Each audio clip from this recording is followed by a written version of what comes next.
Naku, ito na, hindi na biro ito. Ang isang kinatatakutan, tinitingala at itinuturing na Diyos ng UAAP basketball na si Coach Tab Baldwin ngayon ay himas rehas na. Ang PNP CIDG at ang DILG ay nagrekomenda na sampahan ng kaso si Baldwin at ang 10 pang opisyal ng Ateneo. Wala nang kawala ang mga opisyal ng Ateneo. Managot ang dapat managot dito. Pero heto ang pinakamatindi rito. Isang dating player ng Ateneo ang lumantad at nagsiwalat ng ginawa umano ni Coach. Paulit-ulit na pala itong nangyayari. Pero bakit hinahayaan lang ito ng Ateneo?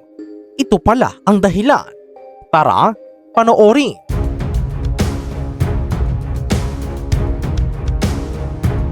Mga kahistoryador, alam nyo ba kung gaano kabigat ang balitang sumambulat ngayon? Update sa investigasyon. Ang CIDG kasama ang DILG ay formal nang nagrekomenda sa Department of Justice na kasuhan si dating Ateneo coach Tab Baldwin at 10 pang opisyal sa ilalim ng napakatapang na Anti-Hazing Act of 2018. Grabe, di ba?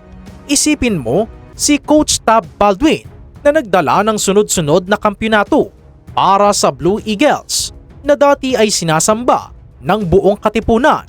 Ngayon ay itinuturo bilang utak sa likod ng isang aktibidad na ayon sa mga otoridad ay lumabag sa batas laban sa hazing. At hindi lang siya mag-isa rito. Kasama sa listahan ang kanyang mga strength and conditioning coaches na sina Grant Dearns at Cesar Vincent Havellana Elumba. Sila yung mga taong namamahala sa mga pisikal na kondisyon at matitinding ehersisyo ng mga manlalaro. Kasama rin ang mga assistant coaches na sina Dean Cesar Costaño, Sandro Nicolas Romero Soriano at Reynaldo Jacinto Jr. Pero dito kayo mas lalong mapapanganga, mga kahistoryador. Pati raw ang mga student managers na sina Paulo Manuel Maceda Adevoso at Andrew Lorenzo Bondoc Salud, ang physical therapist na si John Eric Kiambao Rueca, oo, maging ang dalawang utility o ball boy na sina Aris Ramos Ponce at Joel Palmiano Rapa ay kasama sa inirekomendang kasuhan. Yes, pati ang mga tagakuha ng bola at tagabitbit ng tubig damay sa napakabigat na demanda. Kaya naman baka tanungin nyo, bakit pati ang mga ball boy at student managers ay idinamay? Dahil ayon kay DILG Secretary John Vic Ramulya, nandoon silang lahat sa tabi ng dagat. Walang pumigil, walang nagreklamo, at walang nagsabi na teka, boss, delikado na ito. Sa ilalim ng bago at mas pinalakas na anti-hazing law, kapag nandoon ka, nakita mo ang mapanganib na pangyayari at wala kang ginawa para pigilan ang pang-aabuso o ang delikadong aktibidad, automatic na may pananagutan ka rin sa batas. Napakabangis ng batas na ito, kaya naman walang nakalusot kahit sino pa ang nakatayo sa buhanginan. Dahil sa sunod-sunod na tagumpay at kampyonato na ibinigay ni coach sa team, parang naging Diyos na siya na walang sino mang nangahas na questioning ang kanyang mga desisyon. Sabi ni Remulla, si Coach Tab ay may hawak na sariling budget, nag-a-apply ng mga sarili niyang gusto at basta na lang gumagawa ng mga aktibidad nang hindi na nagpapaalam o nagbibigay ng abiso sa pamunuan ng universidad. Ang mismong pamunuan ng eskwelahan raw ay walang kamalay-malay sa naganap na out-of-town activity training na ito. Maging ang Smart Communications na kilalang team sponsor ay nadawit lang ang pangalan dahil sila ang sponsor, pero wala silang kinalaman sa pagpaplano nito. Grabe, di ba? Ibig sabihin, si Coach Tab ay parang hari sa sarili niyang kaharian na walang sino mang pwedeng makialam sa kanya. At dahil walang nakikialam, doon na nagsimulang lumampas sa linya ang kanyang mga pamamaraan. Ayon sa investigasyon ng CIDG, may 20 manlalaro ang dinala doon para sa training camp. Pero alam nyo ba kung ilan lang ang isasama sa final lineup na isusumite ni Coach Tab sa UAAP board? 17 slots lang.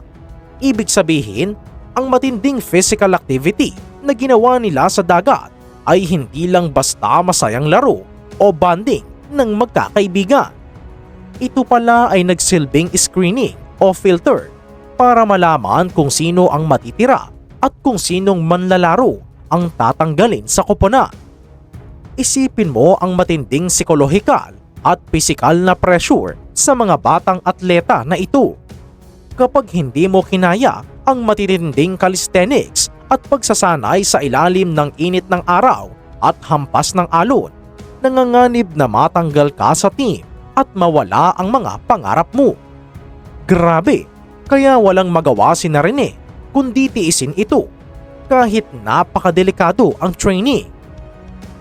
Ayon pa sa CIDG, ang pagsasagawa ng matinding physical training sa gitna ng bukas at mapanganib na dagat ay nagpapakita ng sadyang layunin na pahirapan ang mga manlalaro.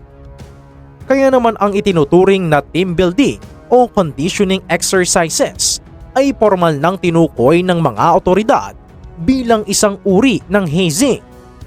Hindi mo na kailangang pumalo ng kahoy para tawaging hazing. Kapag pinilit mo silang mag-training sa isang napakadelikadong kapaligiran na nagdulot ng pinsala para lang mapanatili ka sa grupo, hazing na yan sa ilalim ng batas. Oo, mga kahistoryador, ito na ang pinakamalaking revelasyon na lalong nagpasiklab sa isyung ito. Ayon sa sinabi ni Coach Tab Baldwin sa CIDG, sa tagal na raw niyang nagko-coach at nagsasagawa ng mga out-of-town activity, ni minsan daw ay wala silang naging problema o pangamba tungkol sa pagkalunod. Wala rin daw silang naging karanasan noon na magpapaisip sa kanila na may posibleng malunod sa mga ginagawa nila. Sa madaling salita, sinasabi niya na matagal nang ginagawa ang ganitong training at palagi naman daw itong naging ligtas at maayos. Pero teka lang, Coach, hindi pumayag ang mga dating manlalaro ng team na manahimik na lang. Dito lumantad sa CIDG at direktang kinontra ang sinabi ni Coach Tab. Ayon kay Secretary John Vic Remulla mismo, formal nang nagbigay ng testimonya ang mga dating players na dumalo sa katulad na team building activity noong taong 2016 at 2017. At ano ang ibinunyag nila? May mga naganap na palang muntikang pagkalunod noon pa man. Napakalaking pasabog nito. Ibig sabihin, matagal na palang may nangyayaring peligro sa ilalim ng pamumuno ni Baldwin. Ngunit naitago ito sa mahabang panahon dahil sa takot ng mga manlalaro o sa matinding kultura ng pananahimik sa sports. At hindi lang yan, mga kahistoryador. Nauna nang umingay ang isyong ito dahil sa kwento ng kapatid ng dating manlalaro na si Sean Ildefonso sa isang podcast.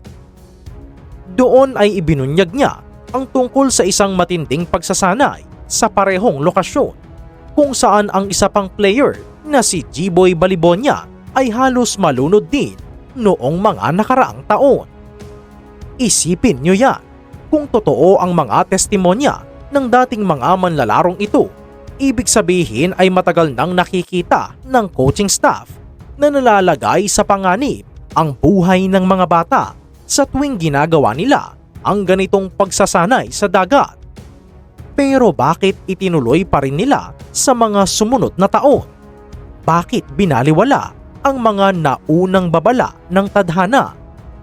Dito mas lalong nadidiin si Coach Tab Baldwin dahil lumalabas na alam na nilang may panganib ngunit hindi pa rin sila nagbago ng pamamaraan o naglagay ng sapat na paghahanda. Pagsisinungaling nga ba ito para iligtas ang sarili o sadyang iba lang talaga ang pananaw niya sa kung ano ang ligtas? Kayo na ang humusga. mga kahistoryador. Samantala, nitong mga nakaraang araw, pinag-usapan din ang pagpunta ng dating player na si Dave Ildefonso sa PNP CIDG sa Camp Crame kasama ang mga abogado niya. Marami ang nagtaka kung bakit siya ipinatawag, gayong wala naman siya sa kasalukuyang line-up at hindi rin siya nakakita sa mismong nangyaring trahedya. Noong una, nagtanong pa si Dave kung bakit siya ang tinawag at hindi ang kapatid niyang si Sean na nagkwento sa podcast tungkol sa muntikang pagkalunod. Pero ayon sa CIDG, kailangan nilang kunin ang pahayag ng mga dating manlalaro para malaman kung paulit-ulit nga bang may delikadong training sa ilalim ni Coach Tab Baldwin. Nang tanungin ng mga reporters matapos siyang humarap sa CIDG, maingat pero may laman ang sinabi ni Dave. Ayon sa kanya, aksidente ang nangyari pero posible raw itong naiwasan kung mas naging handa ang mga namamahala sa koponan. Dagdag niya, maraming bagay sa dagat ang hindi kayang kontrolin. Kaya kung sa mas ligtas na lugar o kontroladong pasilidad ginawa ang training, baka hindi nauwi sa trahedya ang lahat.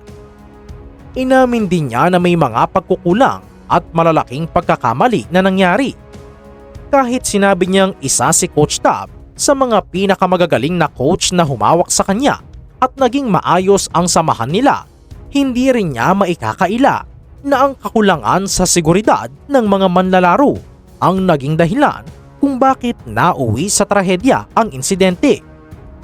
Ang pagsasalita ni Dave ay lalo pang nagpakita na kahit mga dating paboritong manlalaro ay nakikita rin ang malalaking problema sa sistema. Ang problema rito, mga kahistoryador, ay ang pagtrato sa mga sikat na coach bilang mga Diyos na hindi pwedeng magkamali. Kapag ang isang coach ay nagdadala ng kampyonato, nagiging napakalakas ng kanyang kapit. Ang universidad, ang mga fans at ang mga sponsors ay nagbubulag-bulagan sa kanyang mga pamamaraan. Basta manalo tayo, bahala ka na sa kung paano mo gagawin. Ganyan ang nagiging kalakaran sa likod ng saradong pinto ng mga sikat na koponan. Mga kahistoryador, isipin nyo, sa tindi ng kompetisyon sa UAAP ngayon, ang mga batang manlalaro ay handang gawin ang lahat kahit ang ilagay ang kanilang buhay sa bingit ng kapahamakan para lang hindi matanggal sa koponan. Sino ba naman ang gustong sumuway sa isang tanyag na coach tulad ni Tab Baldwin? Kung sabihin niyang lumusong ka sa dagat para sa conditioning, lulusong ka kahit natatakot ka dahil ayaw mong tawaging mahina o matanggal sa line-up. Ang kultura ng pananahimik at bulag na pagsunod ang nagbibigay ng lakas sa mga ganitong mapanganib na aktibidad. Kaya dahil dito, lalo pang uminit ang usaping legal.